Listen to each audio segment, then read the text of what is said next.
It starts somebody's wearing one beautiful shirt and then Right. 2 seconds Right. later walking across to there and then the shirt. Record. Okay, hold on. 1, 2, 3. It really works actually when you're. Now I understand why we do that. You want to put a hand in it. I understand. That's it. All right. So let's start with let's redo an introduction. Okay. Dad, you're older. You go first. Okay. My name is Hirsch Wolofsky, Jacob Peter Wolofsky, the grandson of Hirsch Wolofsky, and the son of Phil Wolofsky, who was Hirsch's oldest son, and my mother was Riva Yaroslavsky Wolofsky. My father came to Canada at 6 months old. Stop. We're gonna start again. Introduce the both of us. Okay. Okay. Right.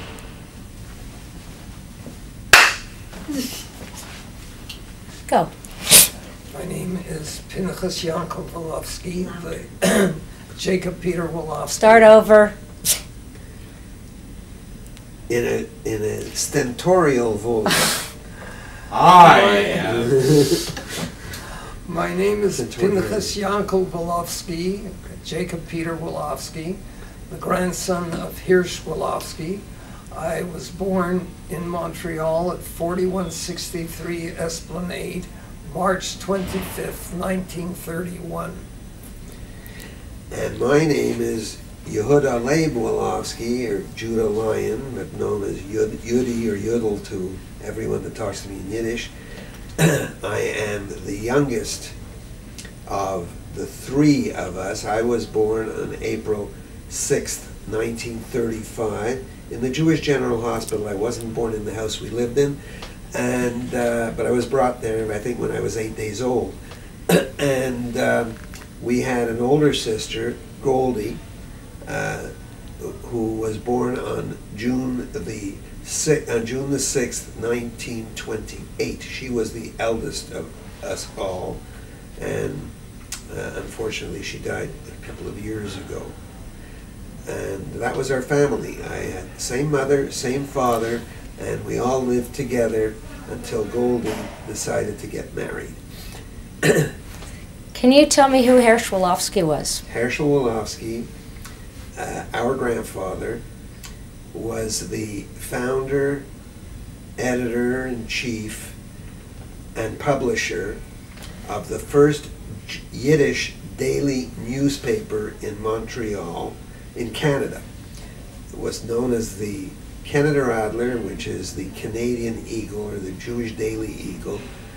And although he started it together with some other people, he put the most money in, which he obtained as a result of a fire set by our father when our father was 7 years old and didn't know any better, in 1907, and founded in 1907, and it served the Yiddish culture, the Yiddish population of Montreal until the early 60s, I believe it was. And then, of course, nobody would buy it anymore or would read it anymore, and it closed.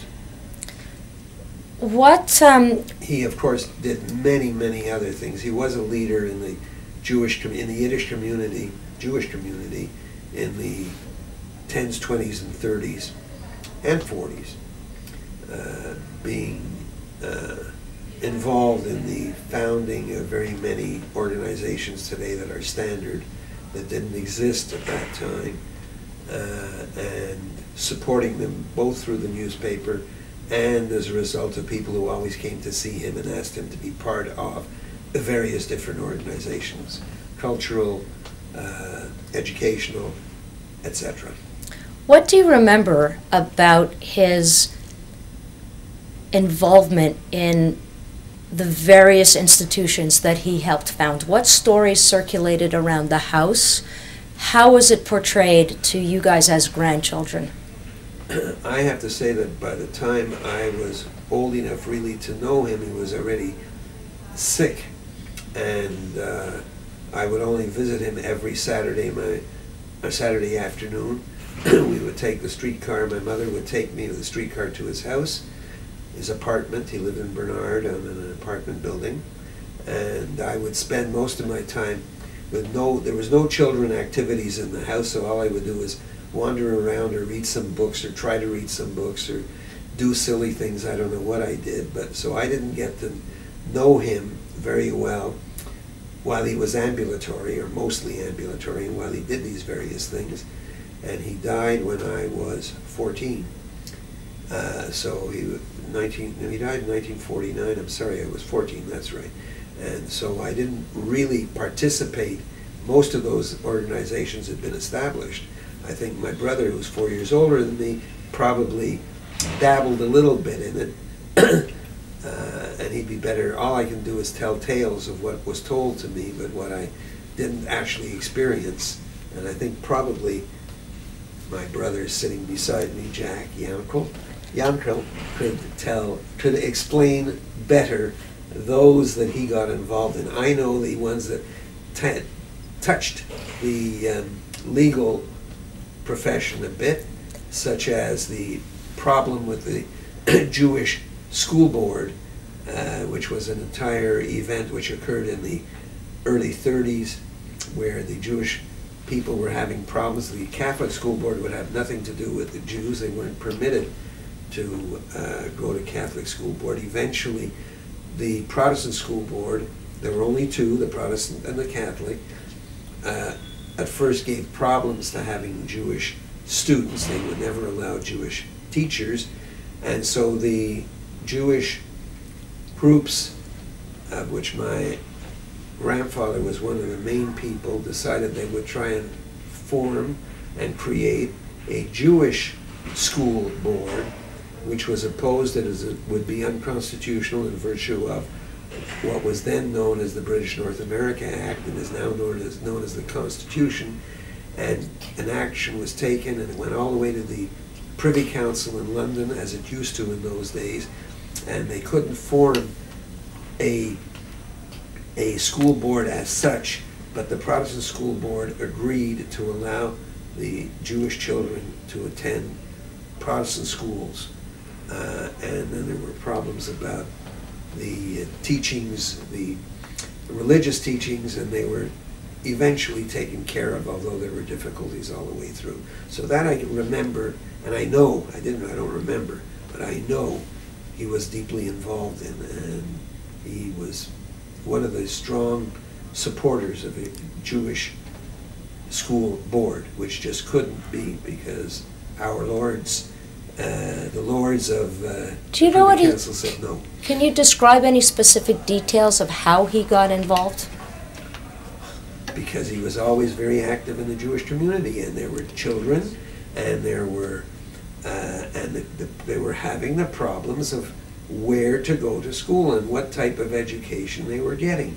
And there was not enough money. They also started at that time, or around that time, of Yiddish schools, which were not day schools, which were heard in the afternoon schools. There was the Volksschule, which had what they called Mittelschule, and then Hechere Kursen. Mittelschule was like high school, and Hechere Kursen, which was also high school. Mittelschule was the last few years, I think, of public school, and Hechere Kursen. And then also Peretschule started, and there were a few others.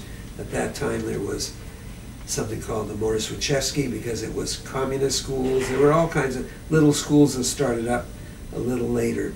And eventually those Jewish schools went into day schools and were permitted to have, but they were private. They were not public. They were not supported by the government. They had to be totally private and totally funded by themselves, such as Volksschule and Peretschule, which began day schools.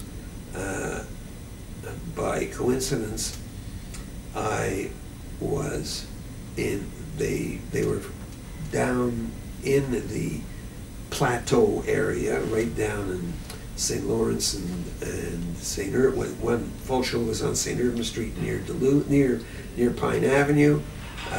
Peretschule was on Duluth, between Colonial and Hotel de Ville, then known as City Hall, and but eventually Volksschule moved north all the way to Fairmount and Waverly. That was a long distance, and it was built in 1938-39 and opened for classes in 1940. And I was the first grade 1 to go into that school. Kindergarten, it was across the street. They had an old building that they used for some classes immediately across the street on Waverly Street. And from our window, we had the principal at that time, of course, was Schleimer Wiseman, and his wife, Mrs. Wiseman, was the kindergarten teacher for many, many years. And she was our kindergarten teacher, and from our room we could watch the building going up across the street, which became the Volksschule and which lasted till it was sold about 20 years ago, I think, when they built the one presently on Westbury and Van Horn. That is now considered old, but that was then new. But until then, we were on Waverly and Fairmount. 5210 Waverly, and it was a wonderful modern school, well kept. Okay, I want to go back for 1 second because I want to know if you have any specific details of how Hirsch got involved in dealing with the schools question. You're talking about the one I mentioned, yeah. Well, like specific stories. Like, what did he do? He headed meetings. He headed committee. He was in the committees, the committee that tried to have the Jewish school board with the same powers, obviously not as big as the Protestant and the Catholic, the same type of establishment created. And he was involved in the choosing of attorneys and so on, lawyers, to fight for that right, but it didn't go. I mean, it went through a superior court, through a court of appeal, through the Supreme Court of Canada, and then finally the ultimate arbiter at that time, the ultimate decider, which remained the ultimate decider of all issues in Canada until 1949, with the Statute of Westminster. But in any event, at that time it was still the final decider, the Privy Council in London, which said no, which said you asked the question, how did he become involved? No, I didn't want to know how. Well, okay, yes, I wanted to know details of his involvement. Every involvement, everything that happened in the Jewish community, what they were looking for the publicity to make sure that the Jewish citizens knew what was happening.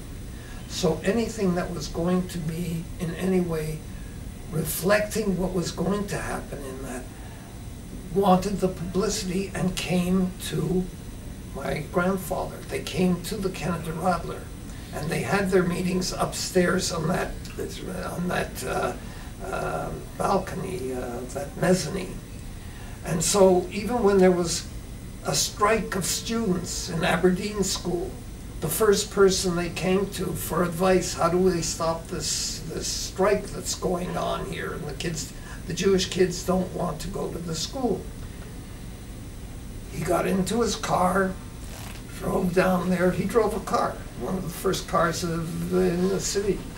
And he drove down and he started talking to the kids. And then he went back to the school board and talked to them and said, look, this teacher is insulting, is being anti-Semitic in their remarks. The students wanted him fired. He made the compromise. He said, get him out of the school. In fact, it was a woman, not a him.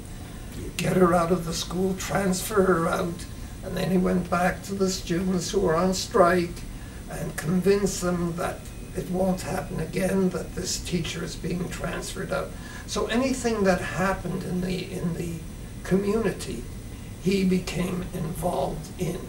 First of all, because he had a connection to Sir Mortimer Davis. So if it was a question of getting financing, Sir Mortimer B. Davis gave him, aside from the money which he put in, he went to Mortimer Davis and asked him to help in establishing the paper. He said, I'll tell you what, I'll give you 1 year of free advertising, but pay me in advance. So that's what he did. He gave him another $5,000 and paid for 1 year's free advertising for Players cigarettes. He owned an Imperial Tobacco. For Mortimer Davis was the president, the owner of Imperial Tobacco here in Montreal. So he was able to solicit to Sir Mortimer B. Davis to give money for the Y, to build the Y on Mount Royal Avenue. He wanted Sir Mortimer B. Davis to help build the United Talmud Torahs. And then Mortimer Davis died just before he was going to give his $50,000 to build the school on St. Joseph and Jean Mance. Jean Mance, but we called it Jean Mance. And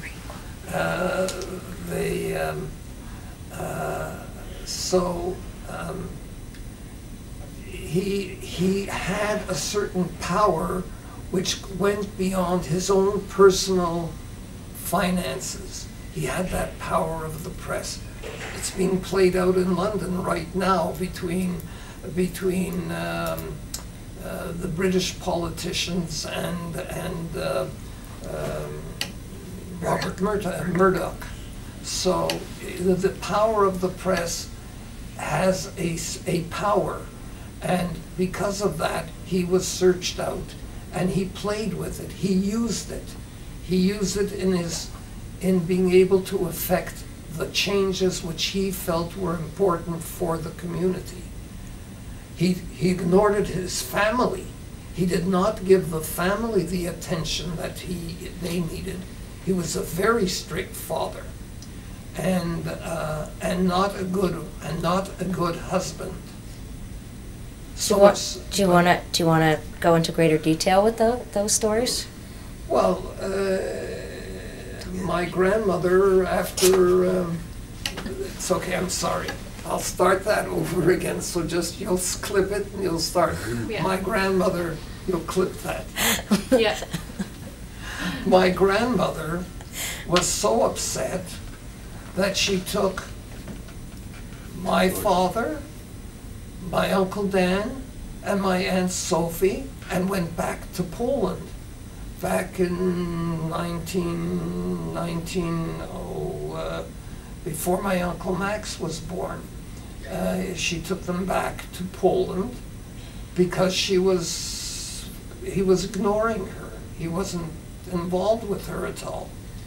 And but she came back to Canada because I guess she wasn't making it there.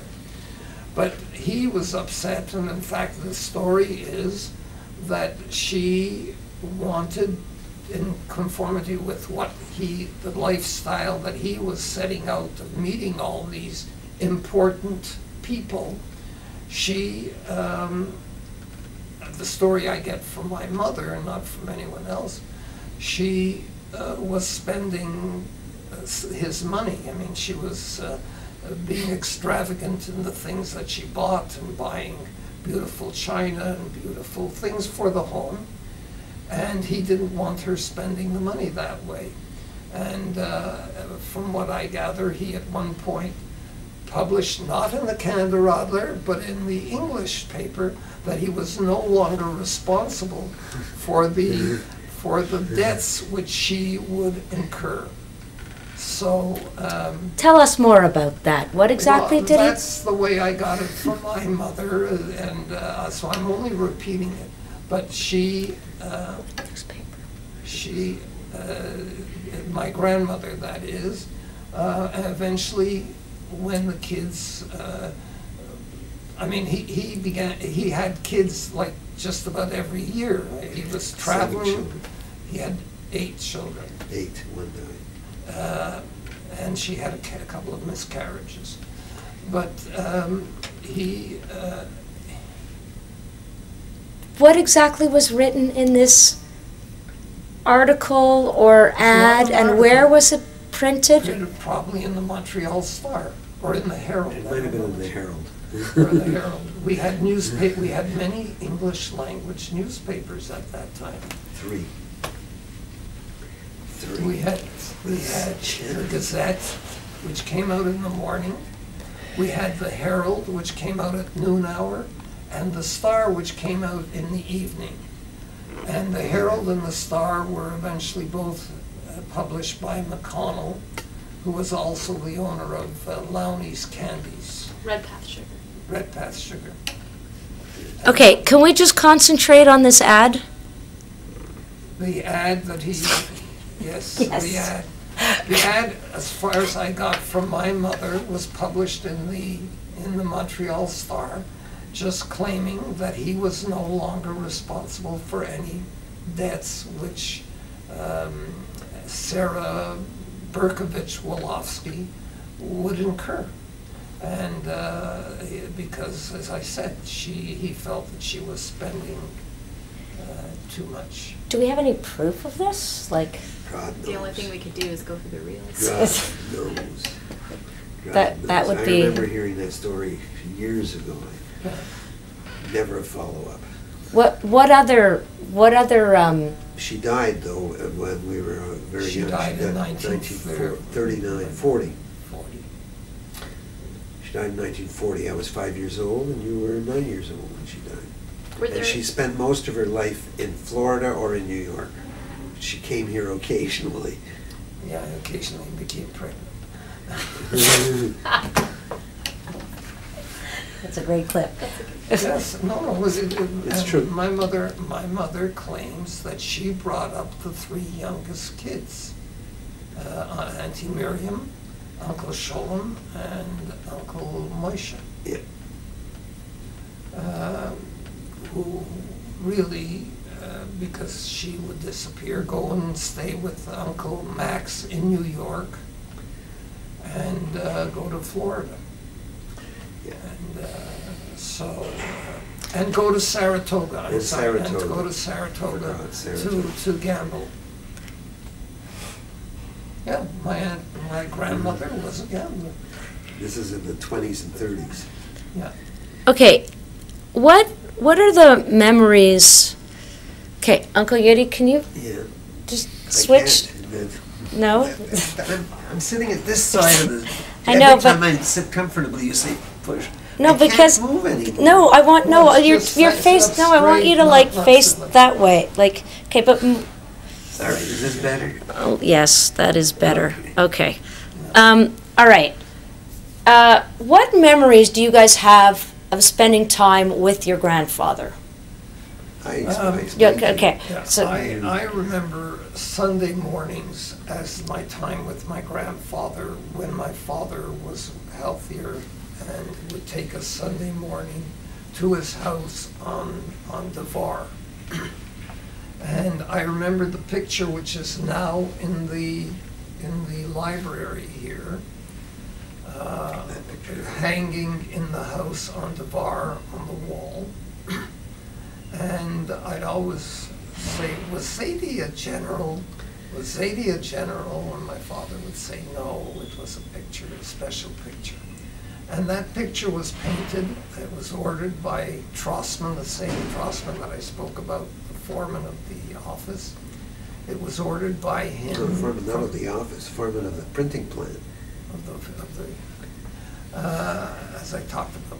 Anyway, Trossman figured that when my grandfather came back from his trip to Palestine and the Zionist Congress, which took place, I think it was in Baden,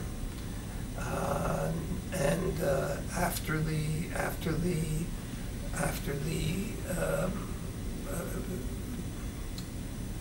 pogrom, the Arab pogrom in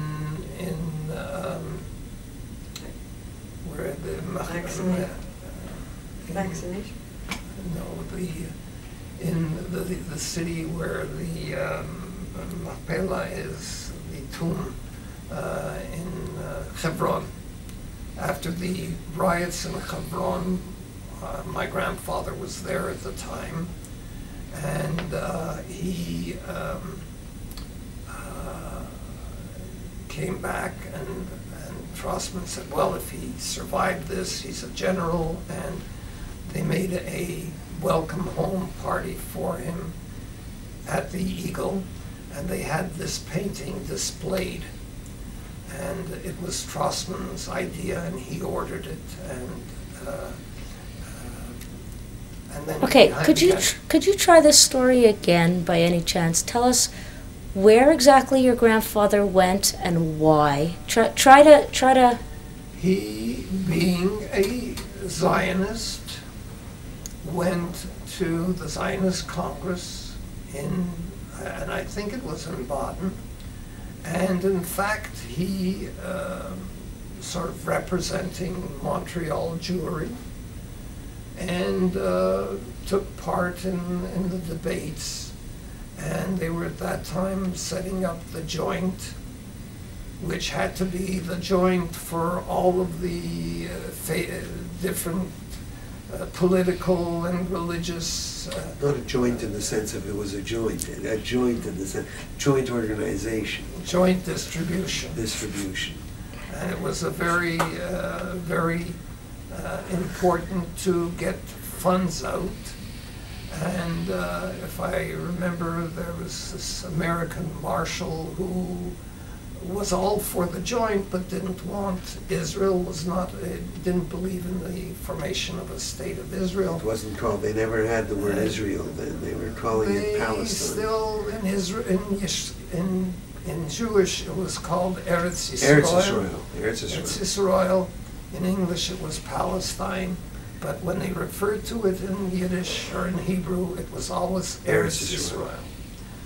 And so he, in fact, he tells that story, and it's in his book, how he convinced the Mizrahi to become part of the joint. But he then went back from there, went to Israel, and then came back to Montreal. And as I said, Trossman had this painting commissioned. I forget the name of the painter, but I do have it. And I always intended to meet the painter's daughter so she can talk about how he painted it.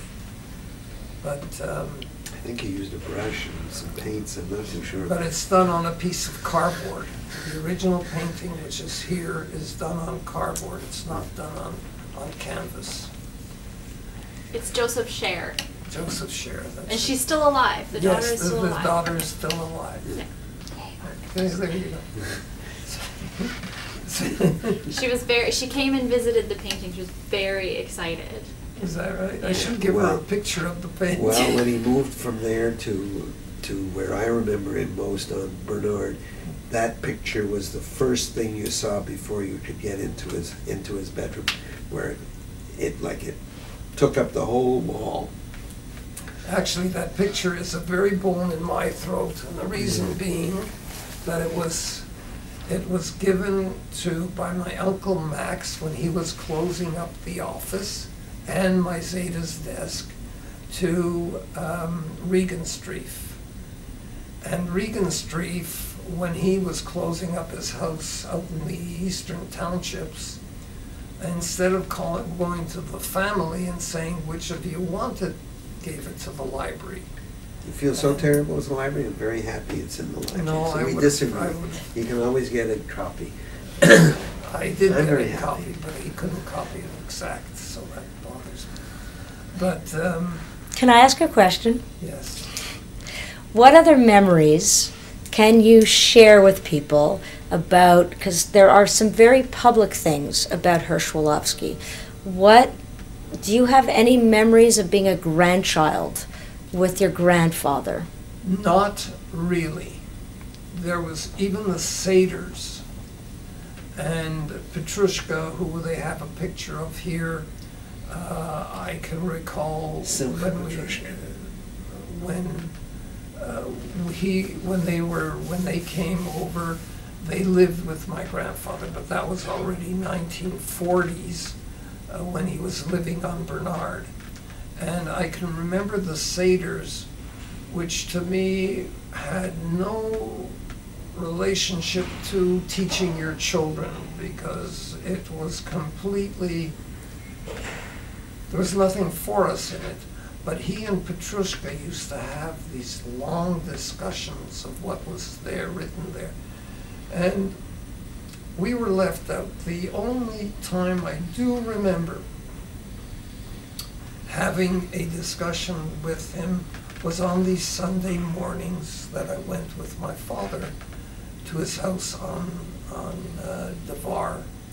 And more than being with him, I remember I used to go into my Auntie Miriam, who was then, I guess, in her teens, and I used to go up to her and kiss her and put my cold hands on her and say, Auntie Miriam. I would wake her up, and she was sleeping after being out at night with her boyfriend Saturday night, and say, Auntie Miriam, I'm colding you, and which played back when I visited her, and she's now way out in Alzheimer's. And when I introduced myself to her, do you remember I used to come and cold you in the when you were trying to sleep on Sunday mornings? And I used to come and put my cold hands on you and cold you. Her remark was, I love you. She's that just came right back to her. But that's the thing I remember, and my father and he again would have discussions. And when I came on Saturdays to his apartment with my mother, because we had to visit Zadie on Saturday, my thought is, you came into his bedroom, he was there in bed, and he had an entourage of rabbis and synagogue leaders and community leaders all around his bed, 5, 6 people, and they were all coming to him, discussing community problems and what they should do, and he was, His Royal Highness, giving them advice from his bed. And sometimes his leg would come off the side of his bed, and his bare leg, no shoes, no socks, would be hanging down from the bed with everyone. He didn't care. He just sat there and listened to all of them. And so that's true. There was no place for me, a teenager. The one who did have a strong relationship with him was my sister, because she spoke Yiddish and could speak to him in Yiddish. She wrote poetry, and he would, in his mind, he always felt that she was going to be part of the Keneder Adler. She would write for him. She'd take care of the chronicles. She'd write in English. She'd take care of the Keneder Adler because she could write in Yiddish. And she went to McGill, and she was in the McGill Daily, and she was not the editor, but she would do editing of the McGill Daily. And to him, Goldie was gold. I mean, in his mind, and she could communicate with him. He would spend time with her, talk with her, share with her, and so much so that when she met Benno, her husband, who came from Turkey and couldn't speak Yiddish, my maternal grandmother and my mother, he doesn't speak Yiddish. He was the one that defended her choice and said, they're solidified Jews. These are Jews who escaped out of the Spain of the Inquisition in 1492, and they're very good Jews. They really are part of our community. So he defended that choice. That was before the in quotes, invasion, close quotes, of the Sephardic Jewish community into Montreal. Yeah, he was one Long of them. before. There was the Spanish and Portuguese shul, and it barely had very many. There were very few, and in between. He came here in 1946, right? 46? 48, 47, 48. 47. 48. They were married in 48, 47. And there was Yeah. no Sephardic community here we're talking about. I just want to go back, take you back for a second. When you said he would hold court, is there any example you can give me, any memory you have of a specific of what they were asking him questions about? That I can't do. I mean, I would go out of the room. I mean, there was no place for me there. It was just, you know. That's exactly right. There's no way. First of all, they talked among themselves, and they didn't look at the kids. We were there. We had to be there, and we were there. And I kept, even after he stopped, I still kept, as long as he was alive, my mother kept taking me there every single Saturday morning. Saturday afternoon, sorry. Do you have any memories of any advice he might have given you? Any specific conversation you might have had with him? Even when I worked at the Keneder Adler, and I would see him, he'd come down from upstairs, and I'd see him, and he'd wait to be taken home by Uncle Dan. He never had time to talk to me. He never, I was secondary.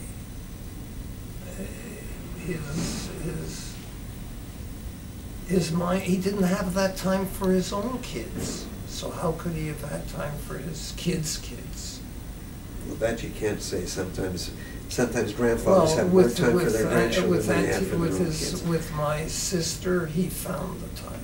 With my sister, he would always, I remember when she worked at the Keneder Adler, because we worked, like, during the high school period, her 4 years, she worked at the Keneder Adler, my 4 years in high school, and then after I went off to Dawson, he worked his 4 years at the Keneder Adler. But I would see him, he would stop and talk and communicate with Goldie. And as I say, when she wrote poetry, he would make sure that they were published in English. She wrote in English, they went into the Chronicle, and then Rabinovich translated them into Yiddish, and they went into the Keneder Adler. If she wrote in Yiddish, he would have it translated and have it put into the, A.M. Klein would translate it and put it into the Chronicle. Okay, so let me ask you a question. You are the grandchildren of the man who's the publisher of the Yiddish newspaper, which has influence in the community. So there must have been this dichotomy happening. On one hand, you are the Wolofsky family. On the other hand, your reality was you had a grandfather who had no interest in you. No interest, no time for us. Or no time for you. So talk to me about what it was like to grow up as the children of the Wolofskys, where obviously everybody knew who you were, and yet what was really happening was, so? But we had to grow up on our own. You're right, because we had, aside from that, my father was sick. We knew we had a responsibility. It was like built into our heads. From the moment I was born, he was sick prior to my being born. He had Parkinson's disease, which he had through my entire lifetime, and he died with it.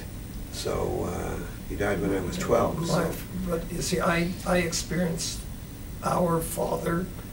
He came back from overseas. He was sent to from Palestine. He was sent to Alexandria in the army, and worked for the British under General Allenby, and was in Egypt, and he was bitten by a mosquito, by I don't know what it was, but he came back to Canada with encephalitis. And my mother nursed him back to health. But when they got married in 1921, they waited 7 years before my sister was born because they were worried about his health. And after I was born, he developed this Parkinson's, which they called encephalitic Parkinson's, which was, but because it was so late after the encephalitis, he couldn't get, or maybe the Canadian government didn't have any kind of compensation for soldiers as they do now. Didn't exist. So he couldn't get any, but he was sick. I remember him only as a young child, not in Montreal, as being able to give me sort of fatherly, like playing ball with me or playing a game with me. The only thing I remember is as a kid in the country, him carrying me on his shoulder and going to visit one of our neighbors, which was about a quarter of a mile past our home, and visiting people who were called Victors, and he'd yell, "You," and I started to call Sarah Victor, Auntie You. But that's the only time I remember him as having physical strength. So we grew up with feelings of responsibility, that because my father didn't have physical strength, he was working for my grandfather, and he wrote articles, which I found one of them in the paper, and I do hope to be able to sometime go through the papers from 1917 to 1921, because there are letters which he wrote while he was in the army, which were published in the paper. And I hope to be able to find them someday. I did find one article which he wrote in 1932. Ask Ira, he probably could find them much faster. They have the Keneder Adler here complete, I'm sure. Do they not? On microfilm. Yeah. But what was it like? The dichotomy of in the streets, people know who you are. It's not like you walk down the street and you're John Smith. You were the Wolofsky family. No, except when you walk down the street, you don't walk with a sign saying, "I am a Wolofsky." Okay. You know, Sandy, the question is, you have to feel it yourself. That's right. And we didn't, none of us, because of our father's sickness, we were instilled by our mother of responsibility. And so to play games in the park, he didn't have that same, but Auntie Goldie and myself, because my grandmother used to say, "You're the oldest boy, and you have the responsibility." And that's the maternal grandmother, not the paternal, the maternal grandmother. She lived with us. So you have the responsibility. You have to take care of the house. You have to, because our grandfather had died when I was 8 years old, 1939, our maternal grandfather. So he had died when I was 8. And so, you know, even as much as putting coal into the furnace every morning, putting coal into the hot water furnace, I had to do it. So to say that I felt, yes, in my head I felt pride of my Zeta, who was so involved in the Keneder Adler and the Chronicle, but in my actions I felt deprived. I went to school, but I knew school was only a passage to when I could get out and be an engineer. And I had dual, am I going to be in the Keneder Adler? And that was in my head, that I would be in the Keneder Adler, but I would take care of the job printing. because my father got me into Reynolds Press to see how they run their printing business. I got into the Gazette, not the Gazette, the Star, the Montreal Star, to see how they run their printing business. I was in high school, my father got me into all these places. I got into the Herald to see how they ran their printing business.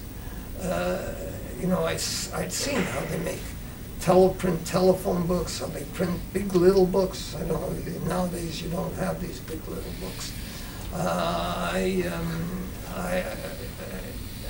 I saw how they did all this printing, and so I was going to be, I would run the printing division as an engineer. I mean, in my head, I was going to be an engineer.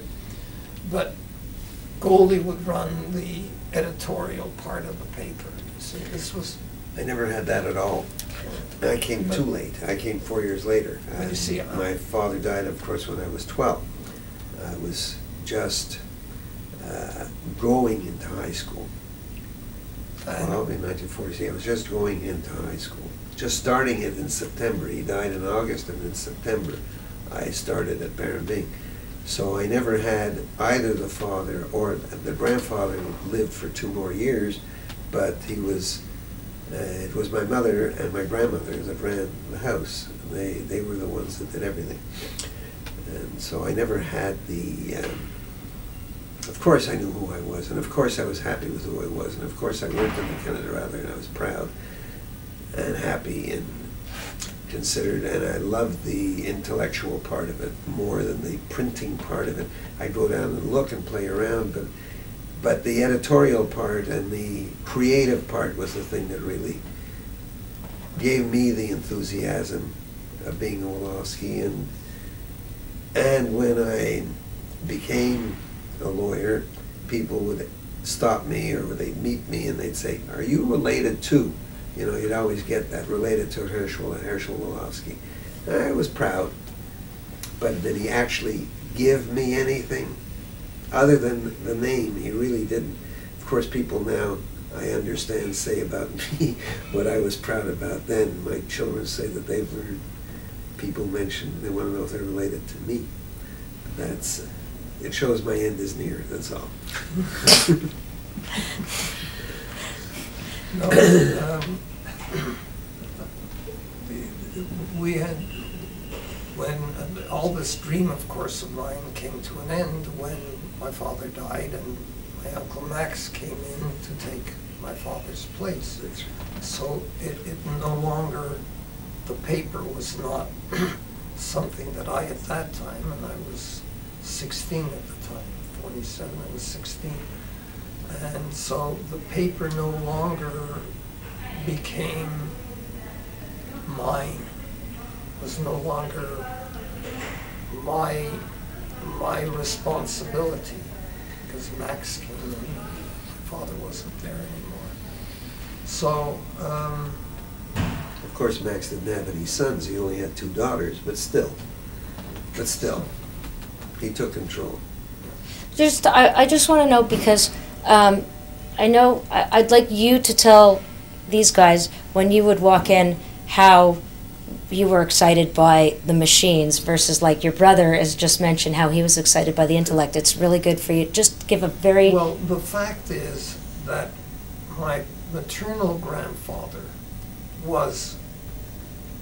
wasn't an engineer, but he was a mechanic, and he could make anything. And my Uncle Beryl was a mechanic. He owned it. My grandfather, maternal grandfather, had a factory where he manufactured farm equipment in Russia.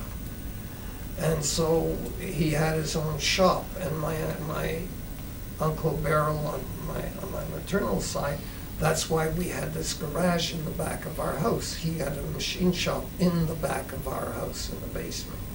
So I grew up with this dichotomy, you know, the part of me was engineer.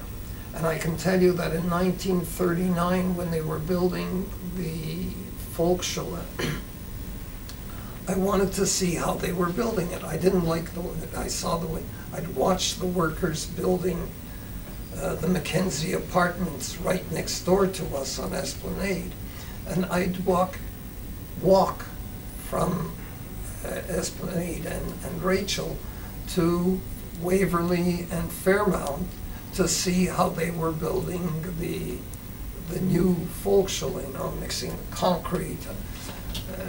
And I still do it, you know. It was something that became part of me, just as machinery,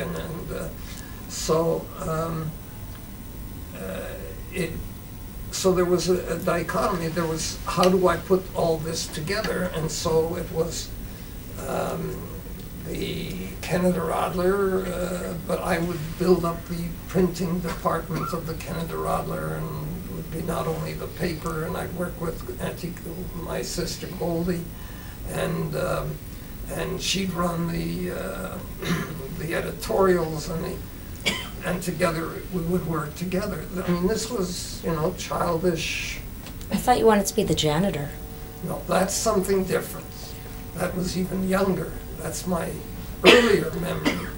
My earlier memory was in our house on Esplanade when we had 2 stories. My cousin Sonny would come to the house to visit, and my sister and my cousin Sonny was going to be the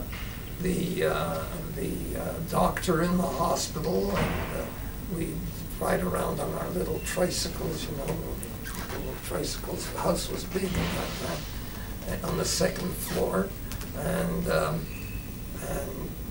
I'd be, Sonny would be the doctor. My Sonny, sister, by the way, is 4 months older than our sister. And So my he was the sister would eldest. be the nurse, and I would be the janitor in the hospital, because the janitor took care of boilers and of furnaces, and you know, this was it was mechanics. It was. So you were the janitor. I was the janitor. Okay. Should we go to Berenbing or the Volksschules? Well, Volksschule you only went to for 3 years, you said? 3 But years. he went the and then I whole- went to Ovenschule. Let's do Berenbing. Okay, so, what? Okay. 3. So I started out in Volksschule at kindergarten in 1935 or 36. And Mrs. Wiseman was the kindergarten teacher. And she was just like such a wonderful woman. It was upstairs on the 2nd floor of this house at the corner of Fairmount and Waverly. And we used to get to school in a taxi, Mr. Linetsky's taxi. And it was before the days of a seatbelt. It was before the days of children should be in the back of a car. But he had a car, and kids were piled in the front, and probably 5, 6 kids in the back. More. We were like about 10 kids in the car. 10 And kids in he'd the pick us up jammed. between, like we were the first, no, Howard Rishpan, who lived at Esplanade, corner Duluth, was probably the first one that he'd pick up.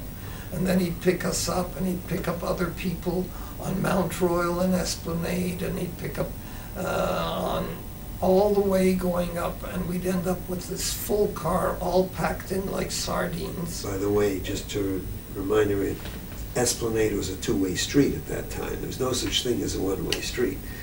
Okay.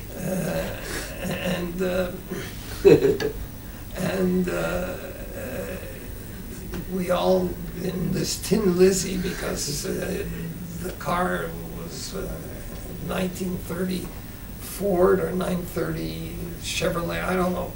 But he'd pack us all in, and we'd get to school, and he'd take us back for lunch. We all went back home for lunch, and we went back home after lunch, back to school after lunch.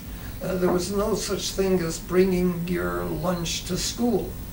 We had we had to go home. So we did that trip twice a day there and twice a day back. And Mrs. Wiseman was just a wonderful, I loved her. And what did we do in kindergarten? We played, we banged on drums, we banged on sticks. She tried to get us to go around and play with music, and of course for all the Jewish holidays and Tu B'Shvat, but basically, and we were indoctrinated.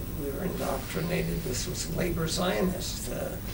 So she subliminally, there was always that thinking. And these teachers, and we had separate teachers in Yiddish and in Hebrew and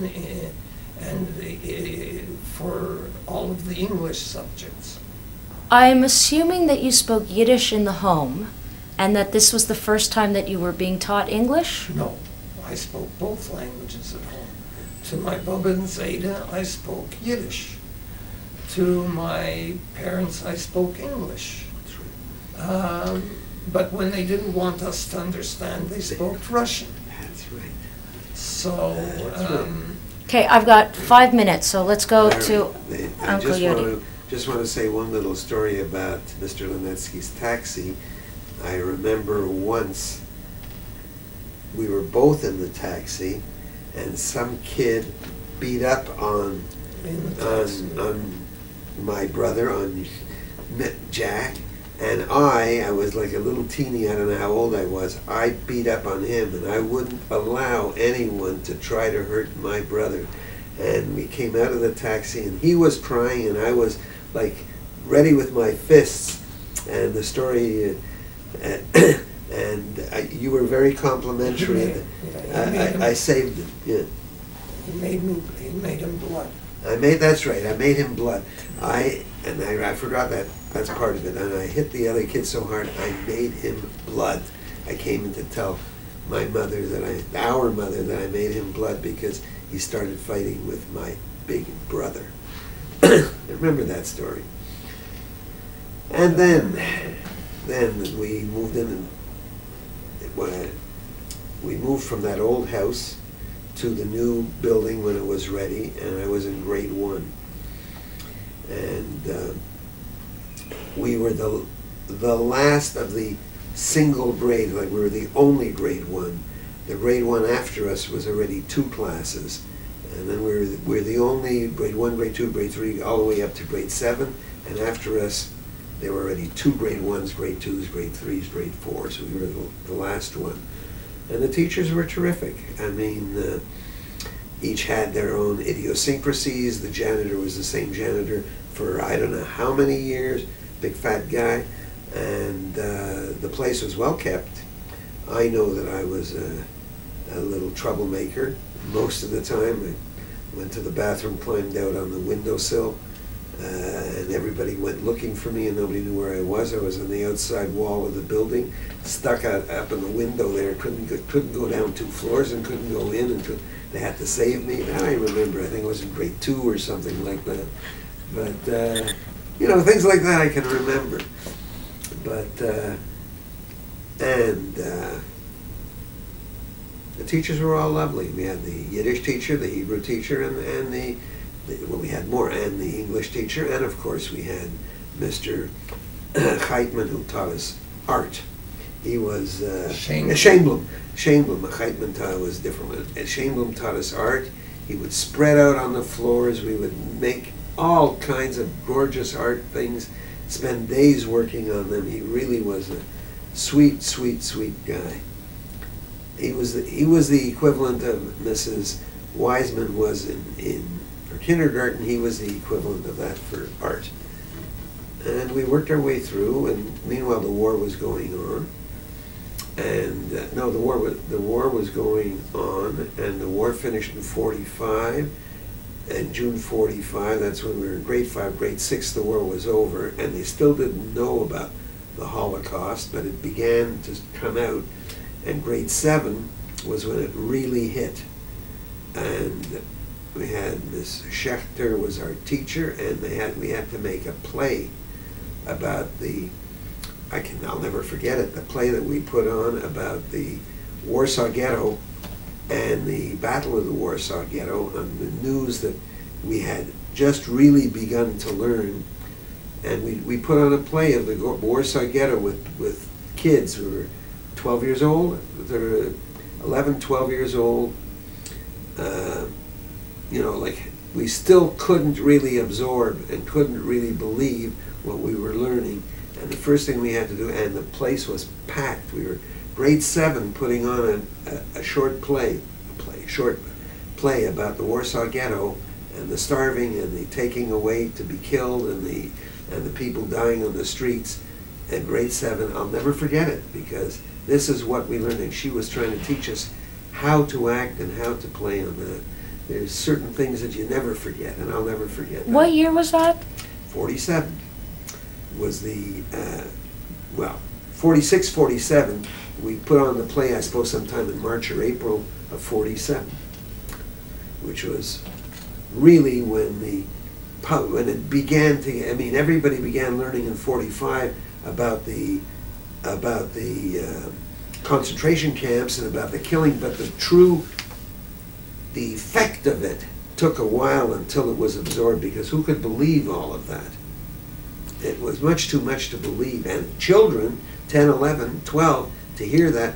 We spent our time during the war paying a penny to buy a little piece of paper that looked like 4 pigs, and when you folded it properly, it made the face of Hitler. That was the big toy that you bought. Folding this piece of paper with 4 pigs and their rear ends, you folded it in just a way, you got the face of Hitler. That was important. Those were what we learned about. Those are what we knew. Nobody knew about the real atrocities. Everybody knew what happened in the 37, 38, and everybody knew that it was horrible, horrible, horrible for the Jewish people during the war, but nobody really even conceived of the extent, except, of course,